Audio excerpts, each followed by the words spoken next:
अस्सलाम वालेकुम। Welcome to my YouTube channel. और मैं हूं आपका इंस्ट्रक्टर आदरेश अली। और जिस तरह मैंने आपको बताया कि इस चैनल के ऊपर आपको पढ़ाई से रिलेटेड और कंप्यूटर और आईटी से रिलेटेड जो है आपको बहुत सारा स्टफ़ जो है वो अब मिलने वाला है। और इसमें इस लेक्चर के अंदर ये मेरा पहला लेक्चर है अबाउट प्रोग्रामिंग लैंग्वेजेस। तो सबसे पहले तो आप लोगों ने मेरे चैनल को सब्सक्राइब करना है, लाइक करना है मेरी वीडियो को, और जिससे मुझे मोटिवेशन मिलेगी काफ़ी ज़्यादा। और मैं इस तरह की आपके लिए और बहुत सारी वीडियोस, इंफॉर्मेटिव वीडियोस बनाऊंगा जो आपको आगे इन फ्यूचर बहुत हेल्पफुल होंगी इंशाल्लाह। अच्छा जी, तो स्टार्ट करते हैं। सबसे पहले आज मैं आपको जो है वो एक प्रोग्रामिंग लैंग्वेजेस के बारे में जो है वो मैं पढ़ाने लगा हूँ।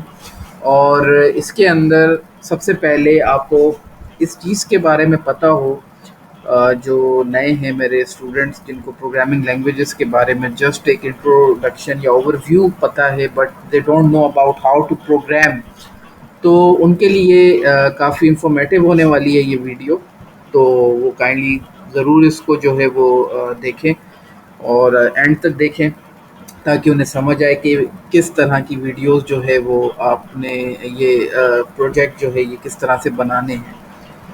तो सबसे पहले तो सवाल पैदा ये होता है कि व्हाट आर प्रोग्रामिंग लैंग्वेजेस। जिस तरह से ह्यूमंस की लैंग्वेजेस हैं, इंग्लिश बोलते हैं, कुछ उर्दू बोलते हैं, कुछ पंजाबी बोलते हैं, पठान पश्तो बोलते हैं, इसी तरह से कंप्यूटर्स की लैंग्वेज आपको पता है कि computer understands only binary language, that is zeros and ones. Computers को हाई लेवल लैंग्वेज समझने के लिए एक ट्रांसलेटर रिक्वायर्ड होता है, जो हाई लेवल लैंग्वेज को लो लेवल लैंग्वेज में कन्वर्ट करता है। हाई लेवल लैंग्वेजेस कौन सी होती हैं? वो लैंग्वेजेस होती हैं जो ह्यूमन अंडरस्टैंडेबल होती हैं। जैसे इस वक्त मैं आपसे बात कर रहा हूँ और इंग्लिश में अगर मैं आपको कुछ वर्ड्स कहता हूँ, आपको वो इजीली समझ आएंगे। Why? Because it's a high level language. But यही चीज़ अगर हम कंप्यूटर्स के अंदर अगर हम इस हाई लेवल लैंग्वेज को लेके जाते हैं तो कंप्यूटर्स को अंडरस्टैंड करने में नहीं आती। उन्हें कंप्यूटर्स को they need a translator to translate the high level language into binary, जो कि ज़ीरोज़ और वंस की लैंग्वेज होती है। ठीक है जी, इस तरह की बहुत सारी कंप्यूटर लैंग्वेजेस हैं जो कि यूज़ की जा रही हैं आजकल मार्केट में। और बहुत सारी ऐसी लैंग्वेजेस हैं जो आपने नाम भी सुने होंगे, C, C plus plus, C sharp, Java, Python और हज़ारों किस्म की लैंग्वेजेस इस वक्त मार्केट में मौजूद हैं, जो कि हाई लेवल लैंग्वेजेस और डिफरेंट सॉफ्टवेयर डेवलपमेंट के अंदर जो है वो वर्क कराती हैं। तो मेरा मकसद बेसिक से स्टार्ट करना है, ताकि आपको ये बेसिक समझ आएंगी तो ही आप आगे प्रोग्रामिंग लैंग्वेजेस को जो है वो कर सकते हैं।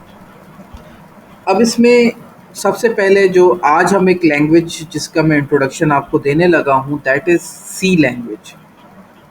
सी लैंग्वेज जो है ये बेल लेबोरेटरीज में फर्स्ट जो है वो इन्वेंट हुई थी। और इस लैंग्वेज के अंदर आपके पास एक हाई लेवल लैंग्वेज है और बहुत आसान लैंग्वेज है। बिगनर्स के लिए बहुत ही अच्छी लैंग्वेज है। जो किसी भी किस्म की कोडिंग करना चाहते हैं वो इस लैंग्वेज के ऊपर कर सकते हैं। तो स्टार्टिंग में हम सबसे पहले जो है वो कंसोल एप्लीकेशंस, कंसोल प्रोग्रामिंग करेंगे, कंसोल के ऊपर वर्क करेंगे। कंसोल क्या होता है? It is very text based जो कोडिंग होती है वो हमारे पास होगी। तो चलें जी, शुरू करते हैं। मैं आपको सबसे पहले बताता हूँ, आपने सी लैंग्वेज, अब आपके जहन में एक सवाल आया होगा कि ये सी लैंग्वेज मैं करूँगा किस तरह से या करूँगी किस तरह से। तो इसके लिए आपको कोई परेशान होने की ज़रूरत नहीं है। आपके पास मुख्तलिफ़ प्लेटफॉर्म्स मौजूद हैं, जिसे हम कहते हैं आईडीई, इंटीग्रेटेड डेवलपमेंट इन्वायरमेंट। मुख्तलिफ़ इन्वायरमेंट्स मौजूद हैं जिसे आप यूज़ करके और जिसे आप इस्तेमाल करके आप मुख्तलिफ़ प्रोग्रामिंग लैंग्वेजेस को जो हैं वो कर सकते हैं। तो सी लैंग्वेज के लिए, बिगनर्स के लिए एक अच्छा अगर आप देखना चाहते हैं इंटरफेस, तो आपके पास एक ऑप्शन आप प्लेटफॉर्म मौजूद है, that is Dev C P P, Dev C plus plus. ये नाम आपको, ये मैं कर्सर यहाँ पे पॉइंटर दिखा रहा हूँ, डिव सी प्लस प्लस। इसकी डाउनलोड की जो लिंक है वो मैं डिस्क्रिप्शन में दे दूंगा, आप वहाँ से इसको इजीली डाउनलोड कर सकते हैं। इट्स फॉर फ्री, और इसको आप अपने सिस्टम में इंस्टॉल कर लें। इंस्टॉल करने के बाद आपके पास इस तरह का कुछ इंटरफेस आ जाता है। आपके पास जब इंटरफेस आएगा, आपने फाइल में जाना है, फाइल में जाके आपने न्यू पे क्लिक करना है, आपने न्यू पे क्लिक करके सोर्स फाइल में जाना है। जब आप सोर्स फाइल पे क्लिक करेंगे तो इस तरह का इस तरह का आपके पास पेज ओपन हो जाएगा, और इसमें आपने अपनी कोडिंग करनी है, और ये आपका वर्किंग एरिया है। तो सी लैंग्वेज की आईडी ये है। इसके अलावा आप बहुत सारी और आईडीज़ मौजूद हैं, इससे एडवांस लेवल की भी हैं। विजुअल स्टूडियो पे आप कर सकते हैं। इसके अलावा आप टर्बो सी जो बिल्कुल बेसिक है उस पर भी कर सकते हैं। और भी मुख्तलिफ आपके पास मौजूद हैं ऑप्शंस। अगर आप डिव सी पी पे करना चाहते हैं तो आप Dev C P P download कर लें। अगर आप कोई और लैंग्वेज आईडी डाउनलोड करना चाहते हैं, आप कोई और डाउनलोड कर लें।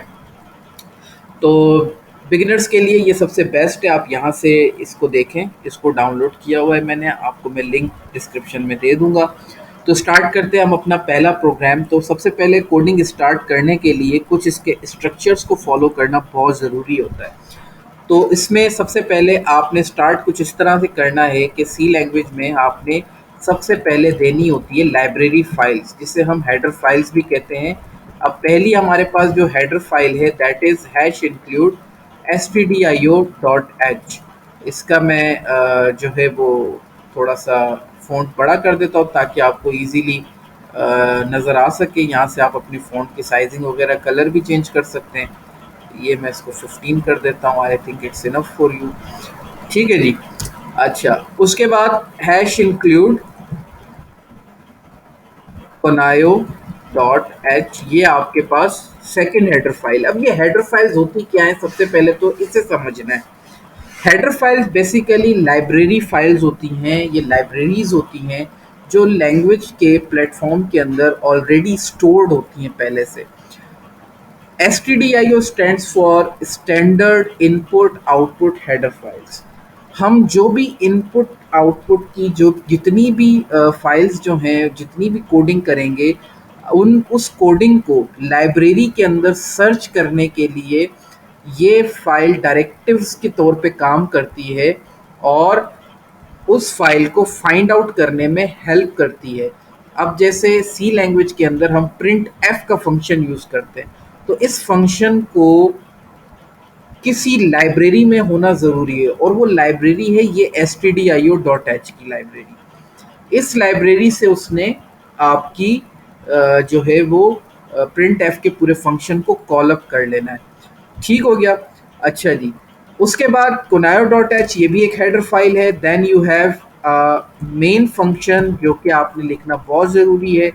यहाँ आप मेन फंक्शन लिखेंगे, प्रोग्राम की बॉडी को ओपन करेंगे, और यहाँ से आपने अपनी कोडिंग स्टार्ट करनी है। दीज आपने मेक श्योर करना है कि इसमें किसी किस्म की कोई मिस्टेक ना हो कोडिंग के हवाले से। अगर आप मेन की स्पेलिंग को अगर आप MAN कर देते हैं MAIN की जगह, तो program will generate an error for you. ठीक है, तो इससे आपने बचना है। आपने इन चीज़ों को देखना है कि कहाँ पे आप मिस्टेक्स कर रहे हैं। ठीक हो गया। अच्छा, दूसरी चीज़, ये जो मेन फंक्शन, ये जो मैं हाईलाइट कर रहा हूँ, ये आपके मेन प्रोग्राम की बॉडी होती है।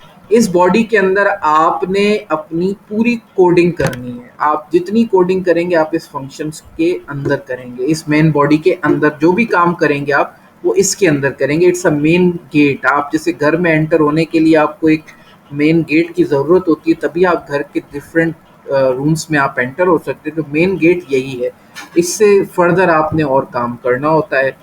तो हम इसी के अंदर, हमारे पास ये मेन फंक्शन है, इट्स अ स्ट्रक्चर। ये आपने याद कर लेना है, ये स्ट्रक्चर आपने भूलना नहीं है। आपने इन दो हेडर फाइल्स को सबसे पहले बेसिक से स्टार्ट करने से पहले आपको ये हेडर फाइल्स, मेन फंक्शन, इसको आपने कोड को अच्छी तरह से समझ लेना है। फिर हमारे पास आता है मेन फंक्शन के बाद हमारे पास है, हम यूज़ करेंगे प्रिंट एफ का फंक्शन, जो कि आउटपुट के लिए यूज़ किया जाता है। प्रिंट एफ और डबल कोटेशन मार्क के अंदर I will write hello world. जब मैं ये लिखूंगा, डबल कोट क्लोज करूंगा, और इसका सिंटेक्स जो है उसको, उसकी जो फॉर्मेशन है उसको फॉलो करना बहुत ज़रूरी है। प्रिंट एफ एक फंक्शन है जो कि आउटपुट स्क्रीन पे आपको रिजल्ट शो करवाता है, ठीक है। उसके बाद स्क्रीन को स्टॉप करने के लिए गेट सी एच का मैं एक फंक्शन यूज़ करूंगा, गेट करेक्टर इसको हम बोलते हैं, कि स्क्रीन स्टॉप हो जाए। मैं इसको सेव करके पहले मैं इसे कंपाइल करूंगा। कंपाइल करने के लिए आप एग्जीक्यूट में जाएंगे, या कंपाइल का ऑप्शन आ रहा है, आप इसको कंपाइल करके वेट करेंगे, चेक करेंगे। जब ये कंपाइल कंप्लीट हो जाएगा, यहाँ पे डन लिखा हुआ आएगा। अगर कोई एरर होगा तो वो आपको एरर बता देगा, और अगर कोई वार्निंग होगी तो वो आपको वार्निंग भी बता देगा। इसी तरह हम मतलब हमारे इस वक्त प्रोग्राम में कोई एरर नहीं है, कोई वार्निंग नहीं है, हम इसको क्लोज कर देते हैं। अब हम इसको रन करके देखते हैं कि हमारा आउटपुट क्या आ रहा है। जब हम रन करेंगे तो हमारे पास ये देखें, हमारे पास ये आउटपुट आ रहा है हेलो वर्ल्ड के नाम से। जो चीज़ मैंने यहाँ प्रिंट एफ के अंदर टाइप की थी, वही एज इट इज़ हमारी आउटपुट स्क्रीन के ऊपर भी प्रिंट हो चुकी है। तो आप यहाँ पे अपना नाम प्रिंट करना चाहें, आप अपना नाम भी प्रिंट कर सकते हैं। आप इस यहाँ पे इसको मैं हटा देता हूँ। आप यहाँ कुछ भी प्रिंट करना चाहते हैं, welcome to my YouTube channel, आप ये प्रिंट करना चाहते हैं। इसको एग्जीक्यूट कंपाइल करना ज़रूरी है, ताकि आपका कंपाइलेशन पे जो प्रोग्राम है वो एरर और वार्निंग को चेक कर ले, और फिर उसके बाद रन करें। कंपाइल और रन एक साथ भी आप कर सकते हैं, वो भी ऑप्शन नीचे मौजूद है। ये देखिए, welcome to my YouTube channel, वो आपके पास एज इट इज़ प्रिंट हो गया।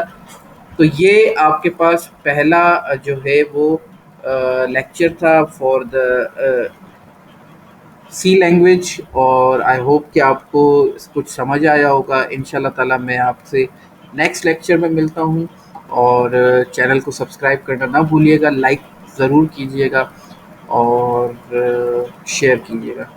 जज़ाकल्लाह।